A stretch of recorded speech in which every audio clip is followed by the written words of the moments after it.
2000, Dallas, Texas, Blockbuster headquarters.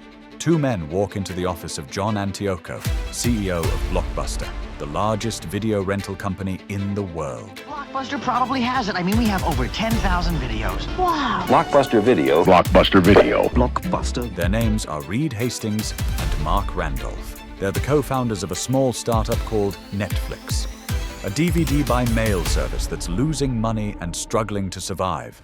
They're here to pitch a partnership, or maybe a sale. They're desperate. Antioco sits behind his desk, flanked by his executive team. Blockbuster is at the peak of its power. 9,000 stores worldwide, 60,000 employees, $5 billion in annual revenue. Blockbuster is the undisputed king of home entertainment. Everyone rents from Blockbuster. It's a Friday night ritual. Drive to Blockbuster, browse the aisles, pick a movie, take it home. Return it by Sunday or pay a late fee. Blockbuster Video, wow! Late fees. That's the secret to Blockbuster's success. In 2000, Blockbuster makes $800 million from late fees alone, 16% of total revenue. Customers hate late fees, but they pay them, because where else are they going to rent movies? Blockbuster has a monopoly. Reed Hastings starts his pitch. Netflix has a different model. No stores, no late fees. Customers order DVDs online. Netflix mails them. Customers watch them, mail them back whenever they want. No deadlines, no penalties. It's a subscription service, $9.99 per month for unlimited rentals. You'll get 3 DVDs. Keep them as long as you want, without late fees. Antioco listens politely. His executives are less polite. Some are smirking, some are checking their watches. This is a waste of time. Netflix is a joke, a DVD by mail service. Who's going to wait 3 days for a movie to arrive when they can drive to Blockbuster and get it in 10 minutes? Hastings continues. Netflix is losing money. They need help. They're proposing a partnership. Blockbuster would promote Netflix online. Netflix would handle the mail order business. Blockbuster would focus on stores. Together, they'd dominate home entertainment. Oh, and by the way, Blockbuster could buy Netflix for $50 million. There's a pause. Perfect silence. Then one of Antioco's executives speaks. $50 million? For a company that's losing money? For a business model that makes no sense? For a service that's slower and less convenient than driving to a store? The meeting ends quickly. Blockbuster passes. No partnership, no acquisition. Netflix is sent on their way. According to Mark Randolph, who later wrote about the meeting in his memoir, Blockbuster's executives struggled not to laugh them out of the room. 10 years later, Blockbuster files for bankruptcy. 20 years later, the last Blockbuster store in the world is a tourist attraction in Bend, Oregon. And Netflix is worth over $300 billion. It has over 300 million subscribers. It's the most dominant entertainment company on the planet. $50 million. Blockbuster could have bought Netflix for $50 million. Today, Netflix is worth 6,000 times that amount. It's one of the most expensive no's in business history. And it's not just about the money Blockbuster lost. It's about the industry they destroyed, the future they missed, the mistake that changed entertainment forever. This is the story of how Blockbuster, the king of home entertainment, made a decision that seemed rational at the time, but turned out to be catastrophic. A decision to protect their late fee revenue instead of embracing the future. A decision that killed a $150 billion industry and created a $300 billion giant in its place. To understand how Blockbuster fell so far, you need to understand how dominant they once were. Because Blockbuster wasn't just big, they were everywhere. October 19th, 1985, Dallas, Texas. David Cook, a software entrepreneur, opens the first Blockbuster video store. It's not the first video rental store in America. There are thousands of small, independent video stores. But Blockbuster is different. It's bigger, cleaner, more organized. It has thousands of titles, computerized inventory, and a bright blue and yellow logo that's impossible to miss. The timing is perfect. VCRs are exploding in popularity. In 1980, only 2% of American households have a VCR. By 1985, over 20%. By 1990, over 70%. Everyone is buying VCRs, and everyone needs movies to watch. But Cook doesn't have the capital to expand.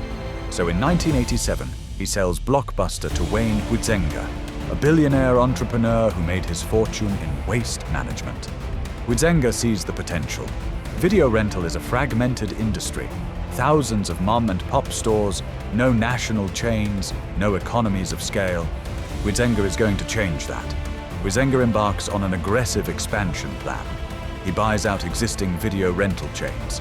He opens new Blockbuster stores at a rate of 1 per day. By 1989, Blockbuster has over 1,000 stores. By 1993, over 3,000. By 2000, over 9,000 stores in 25 countries. Blockbuster becomes a cultural phenomenon. It's not just a place to rent movies, it's a destination, a Friday night tradition. Families drive to Blockbuster, spend 20 minutes browsing the aisles, debating what to watch. Kids beg for candy at the checkout. Parents reluctantly agree. It's an experience, and Blockbuster dominates it. But Blockbuster's real genius isn't the stores, it's the business model, and specifically late fees. When you rent a movie from Blockbuster, you have to return it within 2 or 3 days. If you're late, you pay a penalty, $1 per day for regular movies, more for new releases. It's a simple rule, and it's incredibly profitable. In 2000, Blockbuster generates $800 million in late fee revenue. That's 16% of total revenue, and it's almost pure profit. No cost of goods sold, no inventory, no overhead, just penalties for customers who forget to return their movies on time. Customers hate late fees, they complain, they feel ripped off, but they keep coming back because Blockbuster has a monopoly. If you want to rent a movie, you go to Blockbuster. There's no alternative, except there is. And it's being built by a man who hates late fees more than anyone. Reed Hastings, 1997. Reed Hastings rents Apollo 13 from his local Blockbuster. He forgets to return it. 6 weeks later, he finds the VHS tape behind his couch. He drives to Blockbuster to return it. The late fee is $40. $40 for a movie that costs $20 to buy. Hastings is furious, not just because of the fee, but because of the principle. Why should he be penalized for keeping a movie too long? Why can't he just pay a flat monthly fee and keep movies as long as he wants? It's like a gym membership. You pay every month whether you go or not. Why can't video rental work the same way? Hastings starts thinking about a new business model. No stores, no late fees. Customers order movies online. Netflix mails them DVDs. Customers watch them, mail them back whenever they want. And they pay a flat monthly subscription, $9.99 per month for unlimited rentals. Hastings partners with Mark Randolph, a marketing executive, and they launch Netflix in August 1997. The first version isn't a subscription service, it's pay per rental. You order a DVD online, Netflix mails it, you watch it, you mail it back. You pay per rental plus shipping. It's basically Blockbuster by mail. It doesn't work. Customers don't want to pay per rental and wait 3 days for a DVD to arrive. They'd rather drive to Blockbuster and get it immediately. Netflix is losing money. Lots of money. By 1999, the company is on the verge of bankruptcy. Hastings pivots. In September 1999, Netflix launches a subscription model, $9.99 per month, unlimited rentals, no late fees, no due dates. Keep the DVDs as long as you want. It's revolutionary, and it starts to work, slowly. By 2000, Netflix has 300,000 subscribers. It's still losing money, but it's growing. And that's when Hastings decides to approach Blockbuster. Netflix needs help. They need capital, distribution, brand recognition. Blockbuster has all of that. A partnership makes sense, or maybe an acquisition. Hastings is willing to sell Netflix for $50 million. It's a fair price for a company that's losing money but growing fast. So Hastings and Randolph fly to Dallas and pitch John Antioco. And Blockbuster says no. Why did Blockbuster say no?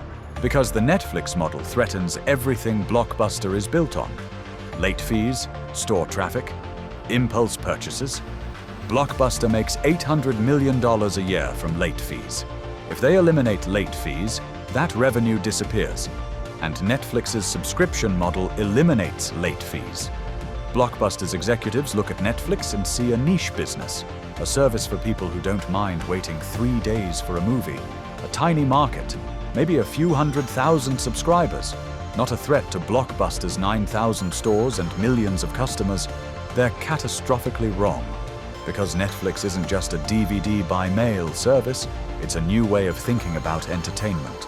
Convenience over immediacy, subscription over transaction, digital over physical, and it's about to change everything. After Blockbuster rejects Netflix, Hastings goes back to Silicon Valley and doubles down. Netflix raises more funding.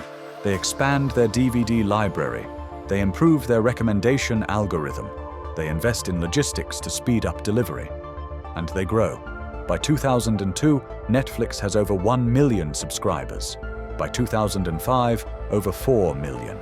By 2007, over 7 million. And Blockbuster starts to panic. Because Netflix is stealing their customers. People are canceling their Blockbuster memberships and signing up for Netflix. Blockbuster's revenue is declining. Their stock price is falling. They need to respond. In 2004, Blockbuster launches Blockbuster Online, a DVD by mail service to compete with Netflix. It's almost identical to Netflix, subscription-based, no late fees, unlimited rentals. But Blockbuster has an advantage.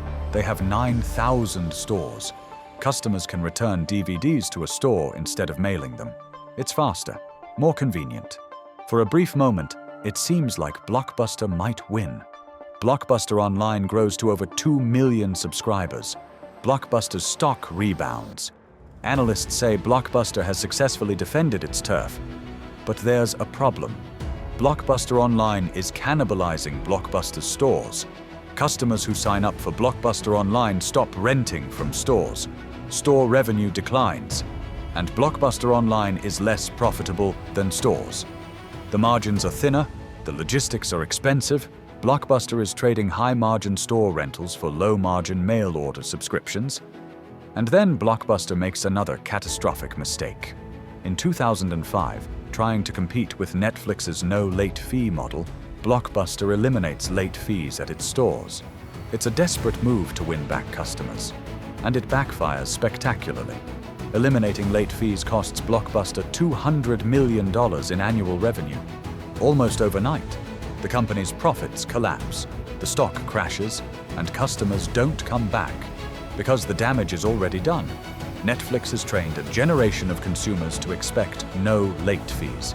Blockbuster's late fee elimination is too little, too late. By 2007, Blockbuster is in crisis. Revenue is declining. Profits are gone. The company is drowning in debt. And a new threat is emerging: streaming. In 2007, Netflix launches Watch Instantly, a streaming service that lets subscribers watch movies and TV shows on their computers. No DVDs, no mail, instant access. It's the future, and Blockbuster has no answer. Blockbuster tries to launch its own streaming service, but they're years behind Netflix. Their technology is clunky, their content library is small, their user experience is terrible, and they don't have the resources to compete. Blockbuster is spending billions trying to defend its stores, compete in DVD by mail, and build a streaming service. They're fighting a three-front war and losing on all fronts. By 2009, Blockbuster is on the verge of bankruptcy. The company has over $1 billion in debt. Revenue is down 50% from its peak. Thousands of stores are closing. The stock, which once traded at over $30 per share, is under $1. September 23, 2010. Blockbuster files for Chapter 11 bankruptcy protection. The company lists $1.02 billion in assets and $1.46 billion in debt. It's one of the most spectacular corporate collapses in history. A company that once had 9,000 stores and $5 billion in revenue is bankrupt. Blockbuster emerges from bankruptcy in 2011, but it's a shell of its former self. The company is bought by Dish Network for $320 million. Dish tries to keep Blockbuster alive, but it's hopeless. Stores continue to close. By 2013, only a few hundred Blockbuster stores remain. By 2014, fewer than 50. November 6, 2013. Blockbuster announces it's closing all remaining company-owned stores in the United States. This really is the end of an era. Blockbuster will close all of its remaining stores, about 300 of them, and shut down its DVD mailing service by early January. A few franchise locations remain, independently owned and operated, but corporate Blockbuster is dead. March 31st, 2019. The last Blockbuster stores in Alaska close. This leaves only one Blockbuster in the entire world, a franchise location in Bend, Oregon. It's owned by Sandy Harding, a local businesswoman who refuses to give up. The Bend Blockbuster becomes a tourist attraction, a nostalgic relic of a bygone era. People visit from around the world to rent a DVD and take a selfie in front of the iconic blue and yellow sign. Today, the Bend Blockbuster is still open. You can rent DVDs for $3. You can buy Blockbuster merchandise. You can even spend the night in the store through an Airbnb promotion. It's a museum, a memorial to a company that once dominated entertainment and then disappeared. And Netflix? Netflix is worth over $300 billion. It has over 300 million subscribers in over 190 countries. It generates over $30 billion in annual revenue. It's not just a streaming service, it's a studio, producing award-winning movies and TV shows. Stranger Things, The Crown, Squid Game. Netflix originals are cultural phenomena. Reed Hastings, the man who paid a $40 late fee and decided to build a better way, is a billionaire. Mark Randolph, who walked into Blockbuster's headquarters and was laughed out of the room, is a successful entrepreneur and author. And John Antioco, the Blockbuster CEO who said no to Netflix? He left Blockbuster in 2007 before the bankruptcy. He's largely disappeared from public life. The Blockbuster story is not just about a company that missed an opportunity. It's about a company that was so committed to its existing business model that it couldn't see the future. Blockbuster's entire business was built on late fees and store traffic. Netflix threatened both. So Blockbuster said no. But the deeper lesson is about the innovator's dilemma. Blockbuster couldn't embrace Netflix's model because it would have destroyed their most profitable revenue stream. Late fees generated $800 million a year. Eliminating late fees meant eliminating 16% of revenue. No CEO wants to do that. No board would approve it. So Blockbuster tried to have it both ways. Keep the stores, keep the late fees, but also compete with Netflix in DVD by mail, and later compete in streaming. It didn't work. You can't fight the future while clinging to the past. You have to choose, and Blockbuster chose wrong. Netflix understood something Blockbuster didn't. Customers don't want to rent movies. They want to watch movies. The rental is just a transaction, a friction point. Netflix eliminated the friction. No stores to drive to, no late fees to worry about, no DVDs to return. Just watch what you want, when you want, for a flat monthly fee. And when streaming technology matured, Netflix was ready. They'd already trained millions of customers to pay a monthly subscription for unlimited entertainment. Transitioning from DVDs to streaming was natural. Blockbuster, on the other hand, had trained customers to drive to stores and pay late fees. Transitioning to streaming meant abandoning everything they'd built. The numbers tell the story. In 2000, Blockbuster was worth over $5 billion. Netflix was worth almost nothing. Today, Netflix is worth over $300 billion. Blockbuster is worth zero. One company embraced the future, the other clung to the past. And the past lost. But Blockbuster's mistake didn't just destroy Blockbuster, it destroyed an entire industry. Thousands of video rental stores, hundreds of thousands of jobs, a Friday night ritual that defined a generation. All gone, replaced by algorithms, recommendation engines, and autoplay. Is that progress? It depends on who you ask. Streaming is more convenient, more affordable, more accessible, but it's also more isolating. You don't browse a store with your family. You don't debate what to watch with strangers in the aisles. You don't discover hidden gems because the clerk recommended them. You scroll through an endless menu of options, paralyzed by choice, and eventually give up and watch The Office again. Blockbuster's mistake changed entertainment forever. It killed physical media. It killed the video store. It killed the ritual.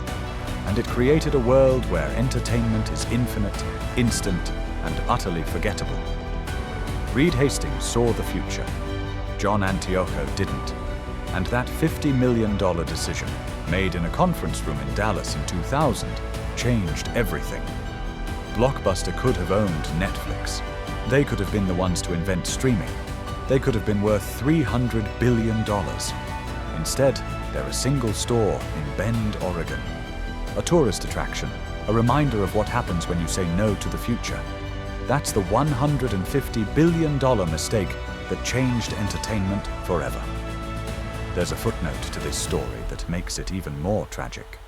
John Antioco, Blockbuster's CEO who rejected Netflix, actually understood the threat. In 2004, when he launched Blockbuster Online, he knew the future was digital. He knew late fees were unsustainable. He knew stores were dying, and he tried to change course. But he was fighting his own board. Blockbuster's largest shareholder was Carl Icahn, the activist investor. Icahn looked at Blockbuster's financials and saw a company wasting money on a DVD by mail service that was losing hundreds of millions of dollars. He saw a company eliminating late fees and destroying profitability. He demanded that Antioco cut costs, focus on stores, and maximize short-term profits. Antioco resisted. He argued that Blockbuster needed to invest in the future, even if it meant short-term losses. He argued that Netflix was an existential threat. He argued that Blockbuster Online was the only way to survive. But Icahn controlled the board, and in 2007, Antioco was forced out. Icahn installed his own CEO, James Keyes, formerly of 7-Eleven. Keyes had no experience in entertainment or technology. His strategy was simple: cut costs, close unprofitable stores, focus on retail fundamentals. He called Netflix a niche business that would never be more than a small player. He said streaming was years away from being viable. He was wrong about everything. Under Keyes, Blockbuster doubled down on stores and abandoned its digital strategy. Blockbuster Online was neglected. Streaming was ignored. The company focused on retail execution, optimizing store layouts, improving customer service, selling more candy and popcorn. It was like rearranging deck chairs on the Titanic. By 2010, Blockbuster was bankrupt. Icahn, who had pushed for short-term profits, lost his entire investment. Keyes was fired, and Antioco, who had tried to save the company by embracing digital, was vindicated. But it was too late. The company was dead. The lesson here is about the tyranny of quarterly earnings. Blockbuster's board, led by Icahn, couldn't accept short-term losses for long-term survival. They wanted profits now. They wanted dividends. They wanted stock buybacks. They couldn't see past the next quarter. Netflix, on the other hand, was willing to lose money for years. Reed Hastings raised venture capital, then took Netflix public in 2002. He told investors that Netflix would lose money as it invested in growth. And investors believed him. They gave him time. They gave him capital. And he used it to build a business that eventually dominated entertainment. Blockbuster didn't have that luxury.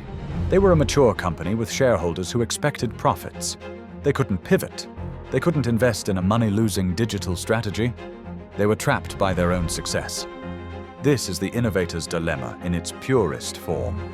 Successful companies can't disrupt themselves because disruption requires destroying the very things that made them successful. Blockbuster couldn't eliminate late fees because late fees were 16% of revenue. They couldn't close stores because stores were their entire business. They couldn't embrace streaming because streaming would cannibalize DVD rentals. Netflix had none of these constraints. They were a startup. They had nothing to lose. They could experiment, they could pivot, they could burn cash. And when streaming became viable, they were ready. Today, the entertainment industry looks nothing like it did in 2000. Physical media is dead. Video stores are extinct, streaming is everything, and Netflix is the king. But Netflix isn't the only winner. Disney+, HBO Max, Amazon Prime Video, Apple TV+, Paramount+, Peacock. Everyone has a streaming service. Everyone is competing for subscribers. And ironically, the streaming wars have created a new problem. Too many services, too much content, too much choice. Consumers are overwhelmed. They're subscribing to multiple services and paying more than they ever paid for cable. The average American household now subscribes to 4 streaming services and pays over $50 per month. That's more than a basic cable package cost in 2000. We've come full circle. We killed Blockbuster to escape late fees and limited selection. And we've created a world where we pay more, scroll endlessly, and can't find anything to watch. Progress is complicated. But for Blockbuster, there's no ambiguity. They had a chance to buy Netflix for $50 million. They said no. And that decision destroyed them. It's one of the most expensive mistakes in business history. Not just because of the money Blockbuster lost, but because of the industry they killed, the jobs they destroyed, the future they missed. Reed Hastings walked into Blockbuster's headquarters in 2000 with a desperate pitch. He was laughed out of the room. 20 years later, he's a billionaire. Blockbuster is a single store in Oregon, and the world learned a lesson. Never underestimate a desperate entrepreneur with a better idea, because sometimes the future walks into your office and asks for $50 million, and if you say no, you don't get a second chance.